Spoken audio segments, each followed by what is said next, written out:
Hello. Um, let's cut to the chase. This video is a shotgun blast of theories that I've last minute wanted to get out there before, well, they're probably proven wrong.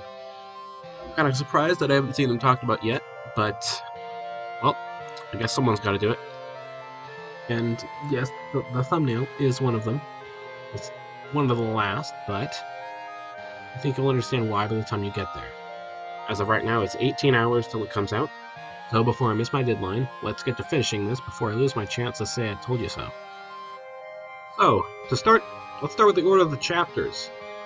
But then I'm going to go off on a few random tangents about other theories I've come up with. Then, well, I'll save the big ones for last. Ta-da! Part 1, Chapter 3, The TV World. So, Toby said there was 4 somethings and 3 to 6 other somethings in one newsletter. And he also put out that video of seemingly there being a point system similar to that from the Cat Petters RPG minigame. And so with all that, I think it's pretty reasonable to say that Chapter 3 will cover the entire house. The 3 somethings could be areas inside the house. I would guess the living room, the kitchen, and then upstairs. And the reason the 6 might be next to it is because maybe there's dual things in each location, like the carpet and TV, or the kitchen bathroom, or Azrael's side of the room, and then yours. For those 4 somethings, those could be referring to gameplay areas. You have the TV-themed segment, which could very well be the one that Toby said he made less something like, since he removed the shootout section. There's the kitchen segment, which I kind of think is where that ROM page door will be. But that's nothing here nor there. And then there's Chris's room, probably, which I imagine will be the climax of the chapter, where you fight off against Tenna. Also, I personally think the secret boss would be the flowers. That's just my take. Also, there's that knockoff controller underneath the bed, which I think will be obviously part of that battle. But now onto the characters. Toriel and Undyne are pretty likely to be in that chapter in some way. I think Rouse might not join for a while, since this is happening in the middle of the night, and we'll have to go back to 2. From there, I think we'll find Toriel at some point, maybe get separated from Susie, etc., etc. We'll join up with Rouse, and then, after doing the TV segment, probably find Toriel again. I think that Rouse pulls Susie off, so it's just you 2 in the kitchen segment, because the kitchen is probably where Toriel would be most suited, and so I feel like it would be an obvious place to put her. But then later on, I think that you probably come back to the kitchen and fight the flowers as a boss. This is a good time to point out what I'm trying to get at with Tenna. I think he's probably going to be a fleeing type of villain. Someone goading you on repeatedly, maybe through radioing in or something. But it seems to me like we're probably going to have to chase him across the entire house. Once we get to the TV, he's probably going to flee somewhere else, and we'll have to track him down and probably end up at the Cat Petters. Because I think that Tenna is probably the first genuine bad guy so far, and after you're almost dead, I think that probably Undyne will come in and save the day. So, from there, how did these characters leave without thinking these fountains are actually real? Because I've heard a lot of people saying that Undyne and Toriel won't be in this chapter, because then that would be a plot hole with them knowing the dark fountains are real. Well, I think that the chapter will end with something going wrong. Maybe Tenna even making one last attempt to get you. What I think is going to happen is the Dreamer household will burn. I think that similarly to how the darkness was portrayed as smoke at the end of Chapter 2, it'll look like the entire house is filled with smoke, maybe even actually burns afterwards. But there's one more thing. Of course, why would Chris then go through all the effort to make this dark world? It seems pretty damn clear that he did it all on purpose, with how he slashed the tires, opened the door, and everything else. Why then would he want his house to burn down or something to go wrong like this? Well, I think he might be trying to call out for attention, not for himself, but for the Dark Worlds. I think that this whole event might lead to rumors spreading, the word getting around that these fountains might exist. I think that that would lead to Chapter 4 playing with our expectations for who the knight is by having probably somebody new create a dark fountain. And right now might be a good time to explain my stance on the Chris Knight thing, which I believe, so be careful before you insult my religion. Most would say that the fountain being in the church for Chapter 4 means that it couldn't have been made by Chris. But I think this isn't taking the whole picture into account. I think information will easily spread in Hometown. It's a small town after all. I think Toriel's house getting destroyed, or something small even, could very well spread throughout the entire town. This also helps explain the chase sequence we see in the trailer for Chapter 4. This is kind of like where the real game begins, where the real mystery comes into play. In the intro Toby Fox wanted for Undertale, he said fountains would pop up left and right while they were chasing for the night. In other words, the game is building towards a night chase. Being a Chris Knight truther, I think that this would be a good case of dramatic irony, but that would be why we're breaking into the church fountain.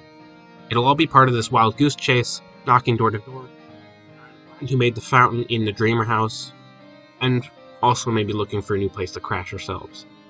And on the topic of characters, we already think Toriel's going to be in Chapter 3, but I think Caddy's going to be in Chapter 4. Not only do we have Jockington, which kind of implies Caddy is going to be there too, but for Toriel we have an obvious...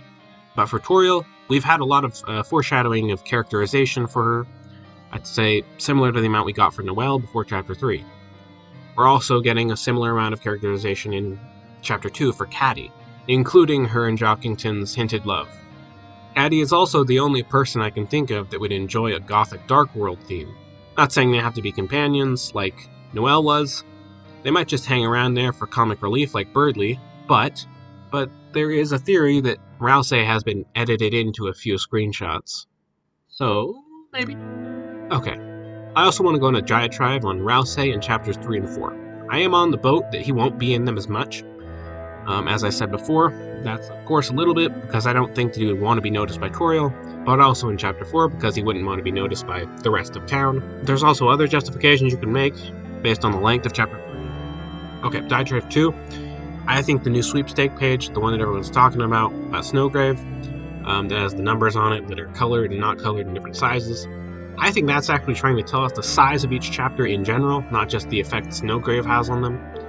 Number 1's the smallest, we have 2 and 3, which are about the same size, and 4 is the second smallest, but still a bit longer than Chapter 1. And there you can notice how that lines up with what Toby said about Chapters 3 and 4, together being barely longer than 1 and 2 together. But then there's 5, and that would be a middle-sized chapter. But anyways, enough of that. Back to the question you're probably asking. Why? Well, I'm pretty confident that Noelle's house will be included in the game later as a dark world. So for me to make sense based on that screenshot with presents in the background and Noelle with a flashlight in the dark, for that to be within the holiday house. That's why I think it would make sense if Toriel's house is kaput, so we would go to Noelle's house and stay over for the night. Alright, another side note, going to Noelle's house in Chapter 4 implies that the end of the days for Chapters 5 and 6 will mean there's 2 more locations we need to crash at before the game ends. I think that perfectly lines up with 1 being Susie's house and 1 being the flower shop, by giving motivations for the gang to want to sleep in Castletown and push the boundaries of what those places can do, which might also lead to us learning more about Rouse. Enough of that. Okay, on to Chapter 4. So, we know Chapter 4 is going to be in the cathedral. I hope. I don't have much to say about it right now, but I do think that we'll end with either a rainy day or a snowy day. Yep, we're already getting crackpot theories. The newsletter includes a secret poem about Noelle and snow angels that I think is definitely foreshadowing. It literally ends with her asking or wishing that she could make it snow whenever she wants. So from that, Chapter 4 will have it. Oh, hey look, another diatribe. So, I didn't mention anything about the colors of the numbers on the new sweepstake page. I think that a number being white or not means whether that chapter is applicable for Snowgrave. But okay, back to the thing. Chapter 4, based on all that, will probably have us do some snowgraving, and I think that if we choose to do that, we'll end up with that raining scene turning into a snowing scene. I'm going to call this snow theory, because there's actually some evidence I can bring in here. In the sweepstakes video, the very first screen we see tells us the name of the broadcast, but we also see a weather warning at the bottom. It literally says it's going to snow soon. And so, because Chapter 4 is going to be in the overworld a lot more, and we have a yearning for snow, and Snowgrave is seemingly in that chapter, I think it's pretty likely that in the Snowgrave route, that rain's going to turn to snow. I think the town will probably react to it similarly to how people react to it in Life is Strange, if anyone's played that. And so that leads me on to Chapter 5, which I think will happen at Noelle's house. I think this makes sense because we obviously need at some point to open up the desk can of worms, and also get some characterization, so this would be a great trifecta of information on Noelle, her mom, and her past. I will say, this does kind of feel out of left field when we're currently trying to chase down the night, unless we somehow have another overnight chapter, but disregarding that, it would also continue Snowgrave, so maybe that makes up for it. I personally think it could be themed around the dichotomy of safety and adventure. The mayor's characterization, as I understand it, is one of somebody who is far too protective of their children. There's also that cup we've seen walking around, which has been teased in the newsletters. Some people call it a cup, but I think it's pretty obviously a thimble with a quill pierced through the top. A thimble being what you wear on your fingers when knitting to avoid stabbing yourself. I also think we'll finally get to see dragon blazers, as that's been teased quite a bit. And during that, I think we'll get a more heavy-handed parallel of Noelle's ability to find secrets in video games and her ability to find secrets in real life. Because remember, even though you've probably thought about it, the average player hasn't been. This is a great spot to actually introduce that idea in more or less uncertain terms. If this does happen, it also raises up the interesting opportunity where the characters might realize they're inside a video game. I must admit, I didn't come up with these theories in order, and you'll just have to trust me that this is important for later. Just remember the word self-aware. Got me? Anyways, on to Chapter 6. It's the flower shop. I don't need to say anything about it. Okay, I don't have a theory on that, but I do have another theory that would fit well to put in here. And yes, it's another crackpot theory. I think I know when Rudy dies. To me, it wouldn't make sense for Rudy to die in Chapter 3 or 4. That would be way too early. Chapter 6 also feels too late, because that would likely be the day of the festival, or the day that Asriel comes back. The chapter with the most dead air would be Chapter 5. So, if Rudy dies in Chapter 5, well, first that would mean that Rudy must not get better, and thus wouldn't go to church in Chapter 4. And that isn't as hard to justify. I can easily imagine a scene where we enter the hospital and his room is locked or something. Procedures being done, something ambiguous to make it difficult to tell whether he's getting better or maybe he's getting worse. From there, if he does die in Chapter 5, that would line up with the theory I have that Chapter 5 is focused on Noelle and would take place at the manor. So for Chapter 6, this is the most likely day for me to think the festival will take place. And my assumption would be that that would cause a lot of people not to show up to the festival. From there, it would make sense if we had to stay at the flower shop, because obviously I don't think Noelle would like to see us. But then again, I don't really know. The point seems to line up, and so from there, let's discuss the festival.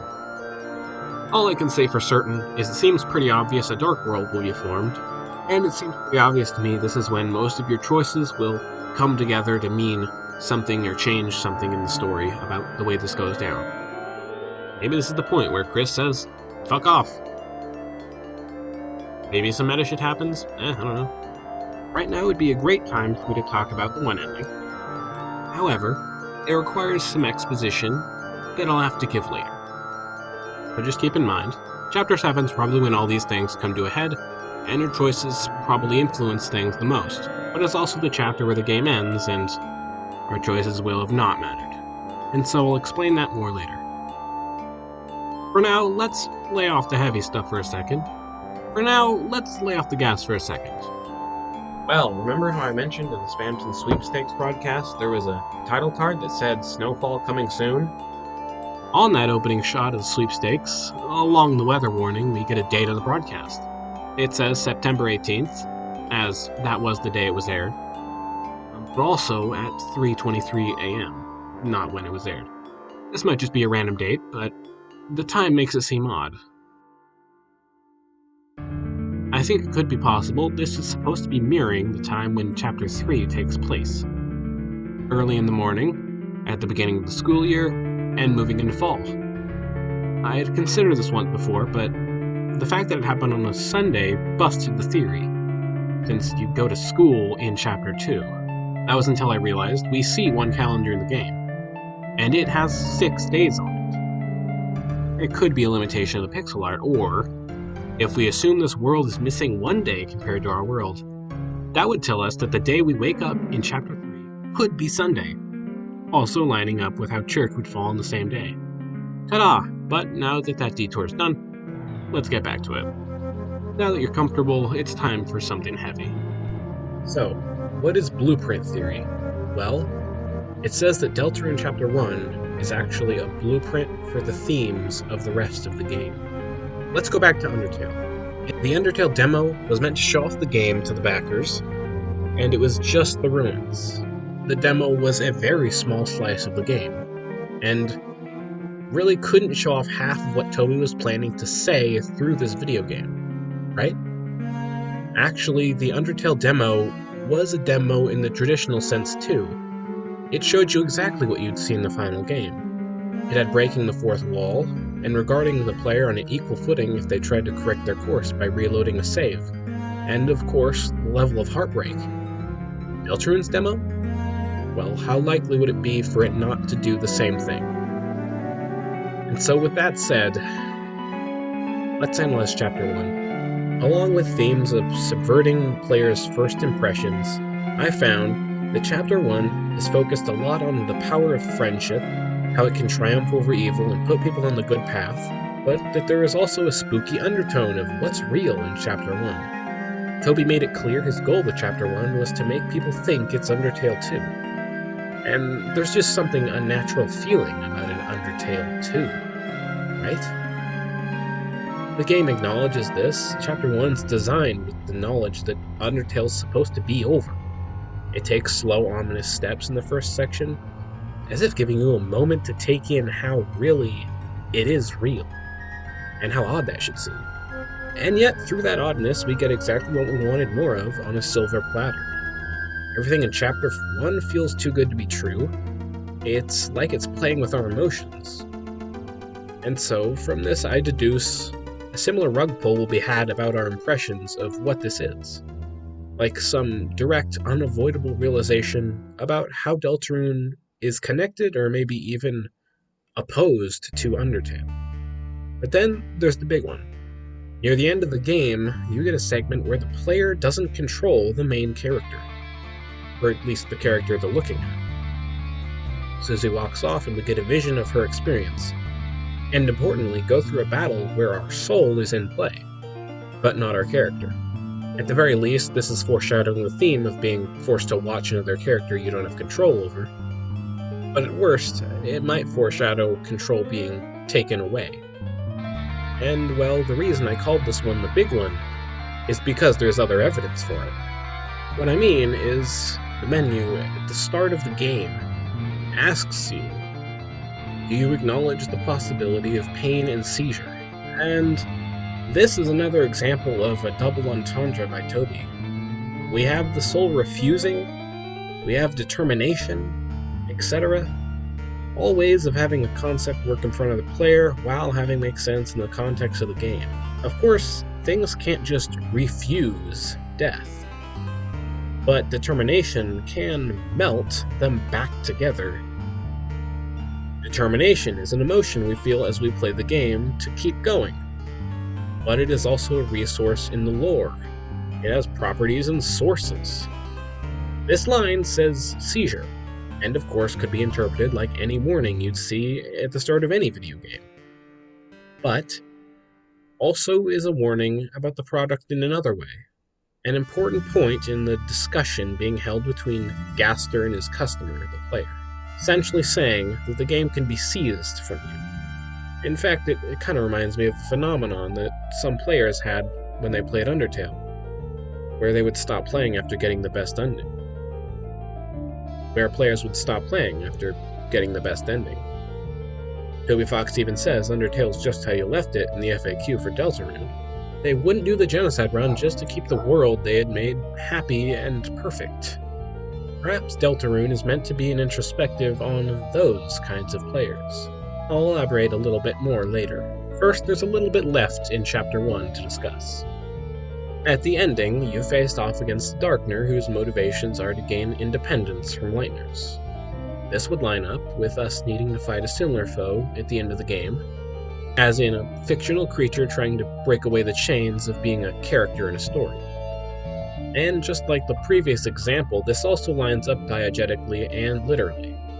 And then there's one last thing in Chapter 1 I want to bring up, but I'll wait to bring it up until it becomes relevant. Now, I think we should investigate some of the characters. So, to set the stage, Chris is referred to as a shut-in that doesn't get out much, and is portrayed as antisocial or disinterested in a lot of things. Seeing his behavior, though, he's like a fucking gremlin, a rat boy, a straight-up menace. It's weird to have such a dichotomy, and I feel like it's something deeper than just he is haunted and troubled by the throes of the devil. Genuinely, this stark of a difference in their personality is very confusing to me. But fret not, I have found an explanation. There's a possibility that this could be tied to an event, as in he used to act one way, but changed at a certain point. And everything in the game we're seeing of him is after that point. This event, well, you know the one I mean. The disappearance. You know, in that scene, bunker in Chapter 2, the kids imply Chris ran away from it at some point. So that's probably good enough. Especially because this isn't the only explanation I have. I think it's actually a pretty minor one. I don't think it explains his larger train of behaviors. Chris does a lot of depressed things, like how he plays the piano in the hospital, but also does very performative and outgoing things. With one of the rings you can give to Rouse, he'll say Chris kneeled down when he was giving it to him. And I really don't think he's just lying in his own thoughts. But there's one other way we can interpret this, to actually understand Chris. Now, I'm not going to go through every dialogue line to check, but I'm pretty sure that Chris only ever acts this bombastically inside the Dark World. Or maybe in the past a few times. But, like I said before, that's partially explained by some kind of event, like the disappearance. So, from there, it seems like he's mostly sadder in the Light World. If that's the case, like I'm remembering, then we could say that Chris is being characterized as coping with something by existing inside a dark world instead of the real one. Because that's a drastically better experience for them. This is something you should also keep in mind for later. Just remember the word coping. But now that Chris is done, let's look at Susie. Now, I have a problem with the predominant theory around Susie's life. I personally don't think she's homeless. I think it'd be overplayed. And since Toby Fox has proven himself to be a good writer by now, I present to you the much better Susie backstory you never knew you needed.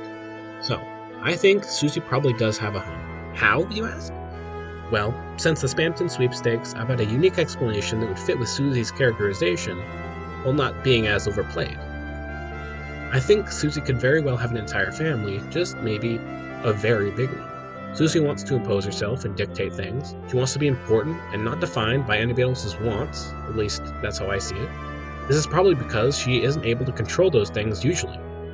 And that doesn't mean she has an abusive parent, is homeless, or another kind of stereotypical upbringing. I think a perfectly valid explanation that also explains why she wouldn't bother calling home, has shaggy clothes, and focuses on bullying Chris while his brother is away at college, is simply she can't be noticed. Chapter 1 did kind of foreshadow maybe the king was an analogy for Susie's parents. But, maybe not. Maybe it just isn't. I think that a natural way Susie could act the way she does is that she lives in a family so large she's forgotten, ignored, and abandoned as she gets older. Not out of ignorance, malice, or negligence, but simply because it's impossible for the family to pay attention to them all. But on a fanfiction, I've got some serious stuff to get to next. Okay, hey, I'm gonna insert a side note here. I was originally gonna have a large section on the depths and dissecting that line from Devil about Hell's Roar bubbling from the depths. But that's just too much work. Listen to somebody else who's already made a great video about that dichotomy of light and dark and fiction and non-fiction. Meanwhile, I'll keep doing this. Back on track, earlier I mentioned I was going to talk about there being only one ending. And well, that's now. In the FAQ, Toby says something's more important than getting to the ending. And this is what I think that means. This is also where I'm bringing in that last thing from Chapter 1 that I mentioned earlier. In Chapter 1, we're purposefully left with the question at the end, was any of it real? Was all of it just a dream? Were they all imagining that? What I'm trying to get at is that Deltarune will end the same as Chapter 1. Not just in the fact that we'll be closing the dark fountain of this game, kinking the hose on this spout of fiction, but that there will also be no impact our choices made on the real world. Only other worlds that we can imagine. Maybe that doesn't make sense. I'm trying to say that Deltarune is going to leave us with the same feeling we had at the end of Chapter 1. As in, not wanting it to be over, wanting it to stay with us longer. And on that note, maybe leave us unsatisfied, with a yearning for the story to keep going or the characters to exist in more. And try and bring us the same feeling that Chris might have in his world. And this we can also combine with that point from earlier. That is to say, while Undertale was about those players that would sacrifice the characters for the curiosity of seeing more, Deltarune is instead targeted at people who felt like the goal was to get the happiest ending and turn the game off, by making them question if it's truly worthwhile to leave something perfect if it means it sits in a cage collecting dust unused. And perhaps it might try and get that point across by refusing to be turned off. Or maybe I've just flipped it and it'll try and turn itself off. I don't know, it just seems thematically accurate. And that's why I told you to remember that word, self-aware. Woof, that was a lot. Okay. And we're only going deeper. Let's take a small break with a bit of a tangential theory. It's about those guys. You know, the mystery man, the everyman, and man. Maybe even Mike's eyes, if that is Mike. Essentially got a theory that these are all kind of related, maybe even pieces of Gaster or something. Just the fact that there's so many ambiguous guys in this game seems kind of suspicious. You might even be able to tie a theme to each part, maybe each corresponding to a choice from the Goner Maker. Sight, body, voice, mind. That's about it. Yep, thumbs up. I can make this a bit longer. Let's throw in one more. The egg theory of life. I'm really surprised this has never been written about, or featured in a video. Has nobody really searched egg theory into Google? The egg theory of life is based on a story written by Andy Weir. The theme's basically that the entire world is created just for people. That the entire world is meant to be a cradle for you to experience everything. And by extension, you are every person, just starting from a different place. This does kind of parallel how Toby Fox wants us to see the world as a play place for us, the player, and is probably going to be challenging that idea. Although there isn't much I can glean from this or conclusions I can draw, it's a neat theory to bring up. And speaking of eggs, those might come up again later. But for now, we've got a big one. One you've all been waiting for. This is Magi Nation theory. So to begin, what the hell is Magi Nation? Well, Magi Nation's a game for the Game Boy Color. I found it a few years ago randomly scrolling through a list of games. And the writing really surprised me. It's an RPG based off a card game, and is kind of like Pokemon. That's mostly what it's remembered for, but to me, and the farther in I got, the more I thought it was oddly familiar. This is the game that inspired Deltarune. And I mean quite directly. Let's start from the top. You're Tony Jones, a young kid in a new town, and you find some friends near a cave. Apparently inside there are mysterious crystals. They dare you to go inside, and you cave. This might ring a few bells, but once you pick up the crystal, the ground starts shaking and falls out from underneath you. And you wake up in another world. You get introduced to many people, a town, and also get your own dream creature. Similar to Pokemon, you can carry around creatures to fight and battle for you. The way this works is that all creatures are apparently derived from animite, a crystal that sometimes gets left behind when they die, and can also summon them. Once you've been properly introduced to the game, something happens. The ground starts shaking once again, and the town comes running to investigate.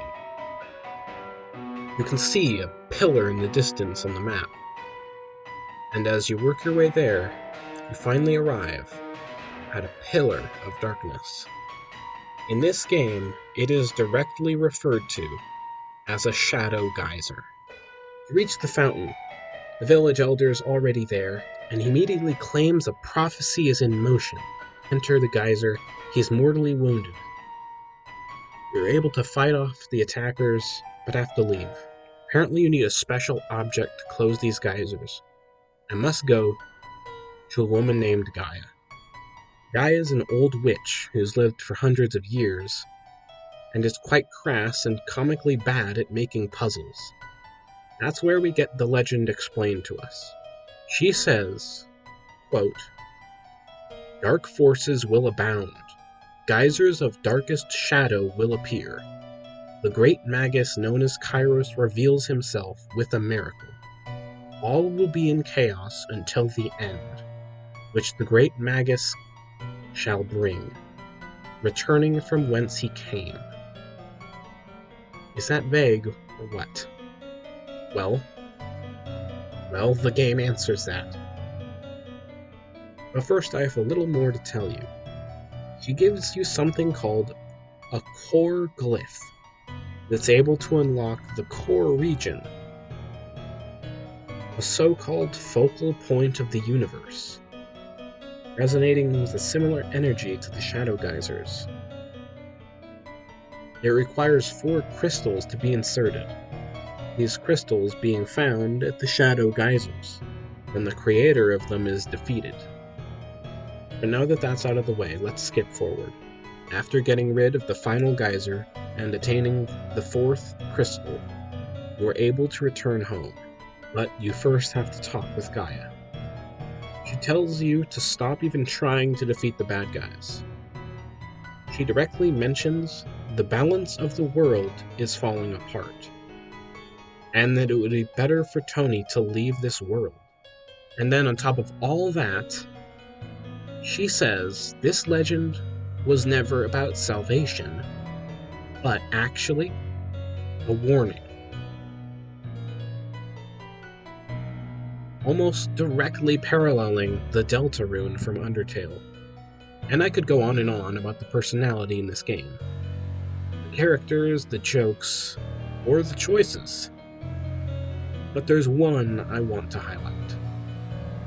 After closing a final geyser, there's one thing left to do, fighting against the bigger bad guy, called Agron, who's actually been orchestrating everything the entire time.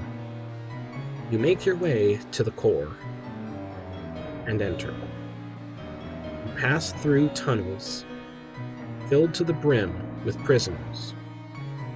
Most you don't recognize, but a few are your friends. Turned to stone, they stand there like statues. I could stop it there and say that that's a direct parallel to what Brause said in Chapter 2, but there's more. When you step up to Egram, you get a final choice. He asks, "Why do you stand in my way?" And you can say 2 things. For justice, or to get home. You don't fight the final boss if you say to get home. And that is everything I can tell you about Magi Nation on my own. The rest is something you can only experience yourself. Although I wouldn't recommend it that much. It's not that good of a game. It's kind of just, And have you been listening to the music? This video's OST will actually be uploaded alongside it. Although I used a few tracks from random stuff I've tried to remix, The majority has been songs from Magi Nation. Although remixed, of course. I had to use some software to transcribe the MIDI from the game as I was playing it, since it seems like nobody else has gone through the effort of transcribing. There's one last thing I want to get to. One of the biggest reasons I wanted to make this video. My final theory. I like to call it the happiness theory. So, to begin, during the original sweepstakes, I took note of Noelle's egg blog post and came up with a very interesting theory about it. One that I feel only gets more and more accurate with time. It all revolves around the phrase, left home due to happiness. I haven't seen theorists dig into this line, just assuming that it's not very important. But after the egg page was relinked to again in this new version of the sweepstakes, it makes me feel like I'm right. So let's dig into the phrase, left home due to happiness. What does that imply? Does that imply that it appeared because of happiness? Does that imply that it appeared because of unhappiness? Well, Noelle did emphasize multiple times how badly she treats her pets in that game, purposefully horrible so that they would leave. This does line up, but then what can it say about us finding it in the real game? Well, you don't have to be violent to find it, but you put one inside Asgore's fridge, and then it seems like one was already inside. In fact, it seems like it shows up regardless of you. You can also put one in the basket of Sand's shop, but I don't see an obvious connection there. With Asgore, it does seem to line up. It seems to add to this. With Asgore, it does seem to line up, though. In the police station, you can see a hole that seemingly he punched in the wall. It's clear that he's troubled in some way. But before we call it a day, let's look at what the website has, too. There's a page called Trauma, which is seemingly about drawing, and the tree appears on that page. The same tree that gives us the egg appears on a page called Trauma.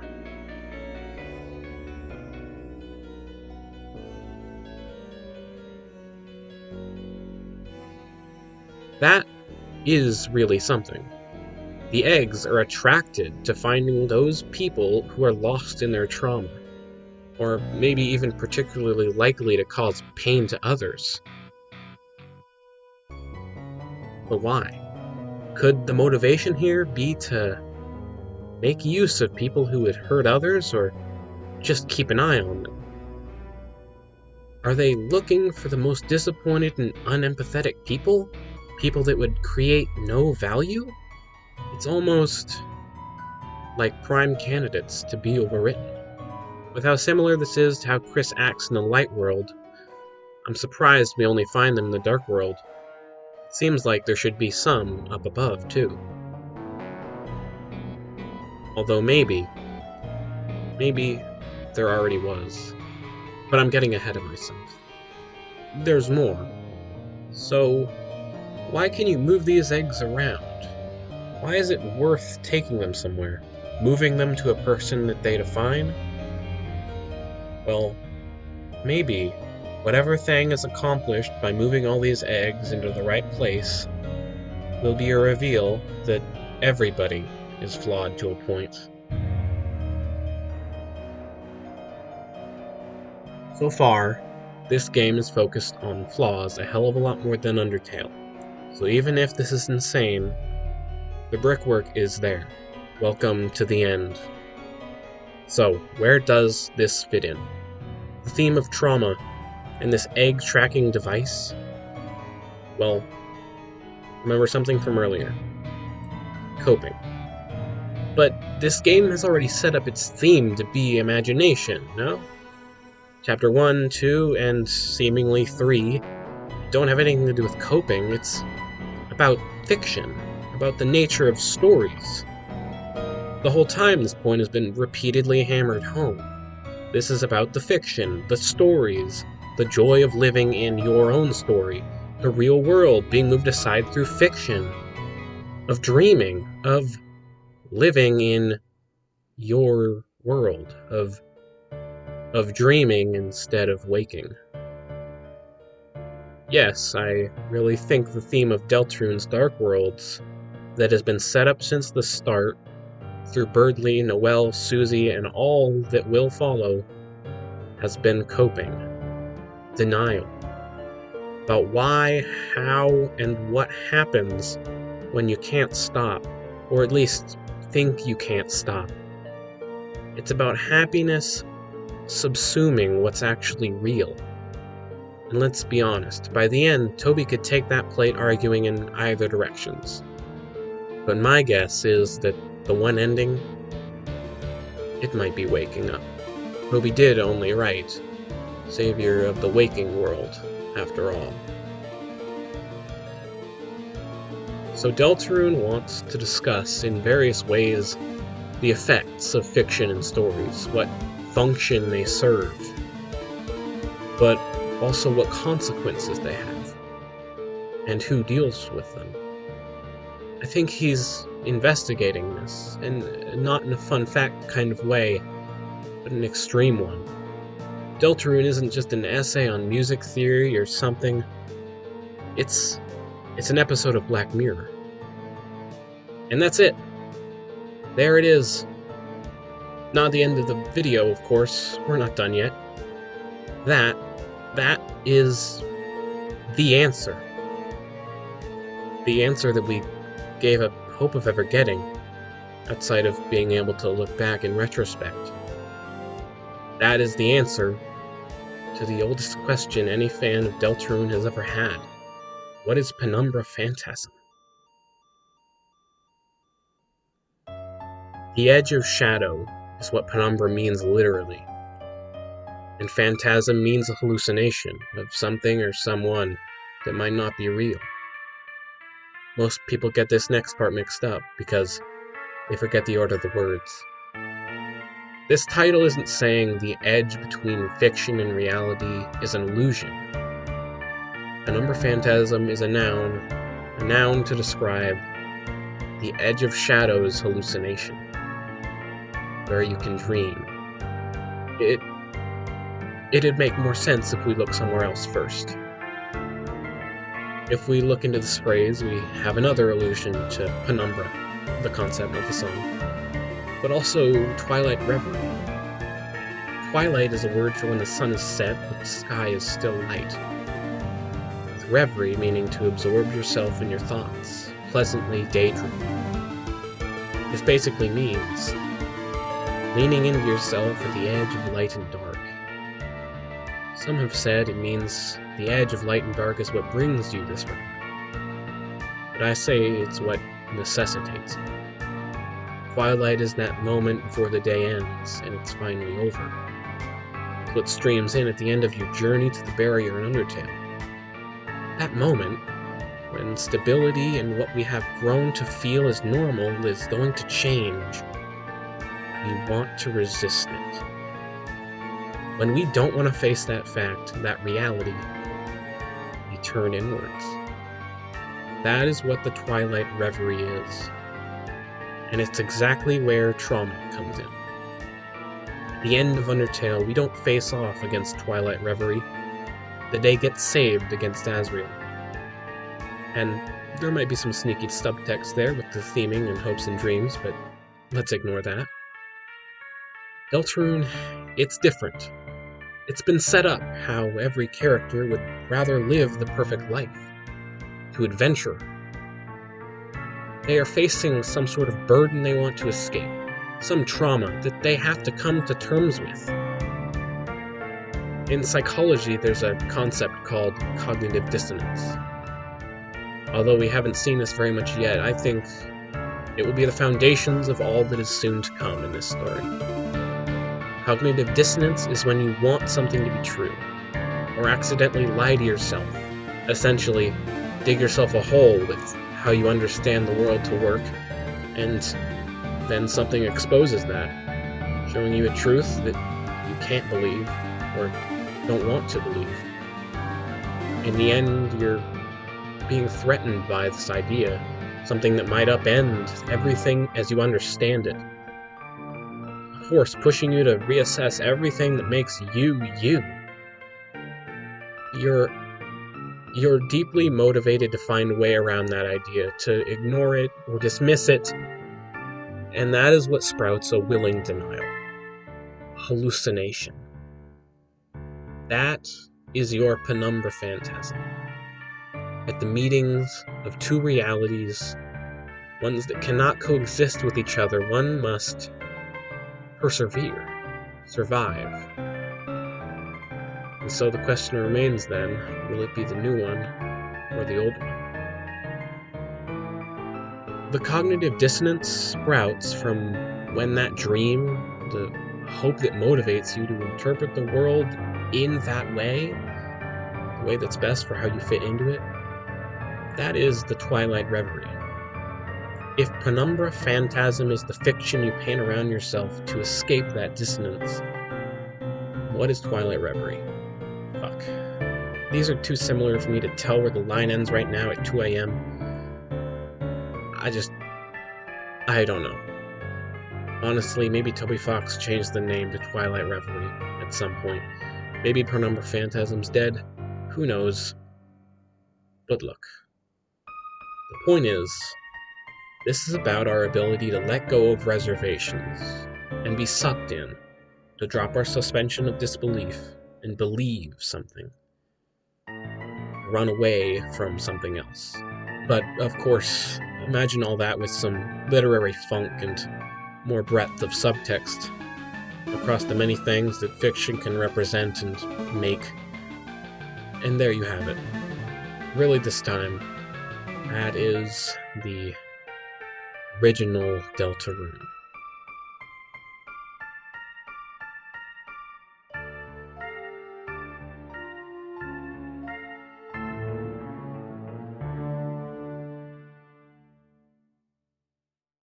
Psst. Hey, since there isn't anywhere else to put this, I'm pretty sure I'm on some Andrew Cunningham shit. Because I'm almost 100% sure that Hopes and Dreams is a remix of Penumbra Phantasm, but I didn't feel like it fits today anywhere else, so I'm just gonna throw this one in at the end. Bye.